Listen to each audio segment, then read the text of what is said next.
What's going on, everybody? I'm back. Your boy Jose here, back with another video. Today I want to speak about the importance of being consistent with everything that you do. Let's go ahead and get started. So the reason I wanted to speak about this is because I've been speaking about many things, right? Relationships, health, mindset, communication, fitness, pretty much everything. I talk about it all, right?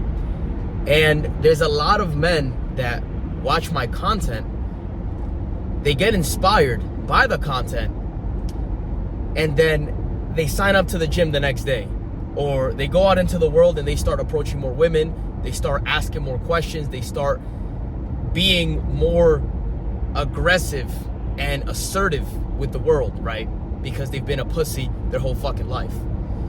And they do that once or twice, and then they stop.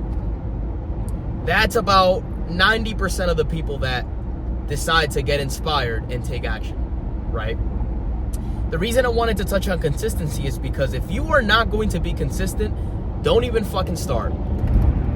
Don't even fucking start.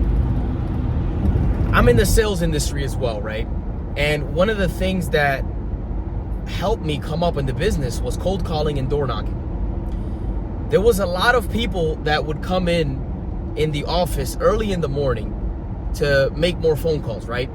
However, I would realize that out of the 10 people, right, that would show up, only 3 to 4 would actually call. Out of the 3 to 4 that would actually call, only 1 or 2 would actually be consistent. And out of the 10 people that arrived, surprise, surprise, only those 1 or 2 would actually get the sales and do well in business. And it's the same thing with everything else in life. I see so many men that want to do certain things in life, get their money up, get in shape, do this, do that, be good with women, be good with themselves. Yet a week goes by, another week goes by, and then they stop.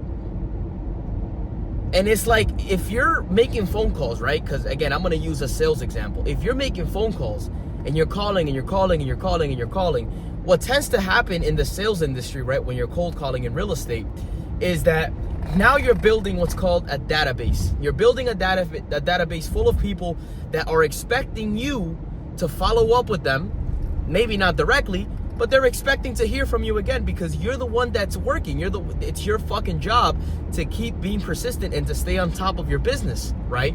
Yet what most people do is, after the first week of prospecting, the second week of prospecting, they don't make the follow-ups, which means that now you contacted the person, told you that they were interested, they maybe needed to think about it because this and that, or they weren't capable of making a decision because of whatever the case was, or maybe they just wasn't ready.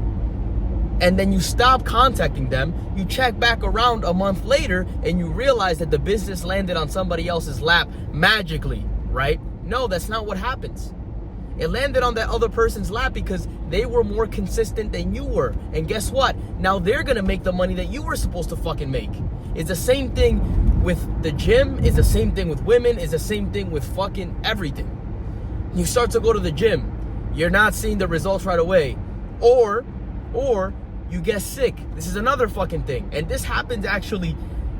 Somebody could be consistent for a month, 2 months, 3 months, 4 months, and then they get sick. They have a setback. They have some kind of an injury, right? Like, case in point, I just had surgery. I got my 4 wisdom teeth taken out today. Not today. 2 weeks ago. If it was today, I wouldn't be talking like this. I got my wisdom teeth taken out 2 weeks ago. I couldn't do fucking shit for those 2 weeks because I was in pain, right? So I decided to recover properly, heal, and then get back on my grind. There would be so many fucking people, and I see it with my own eyes, of, oh, I hurt my shoulder.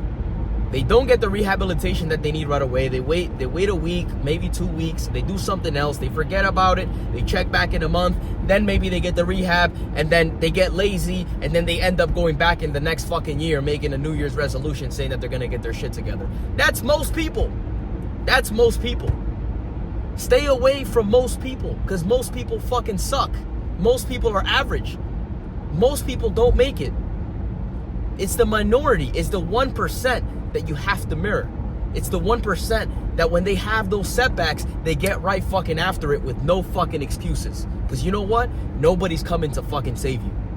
It's you versus you, and that's it.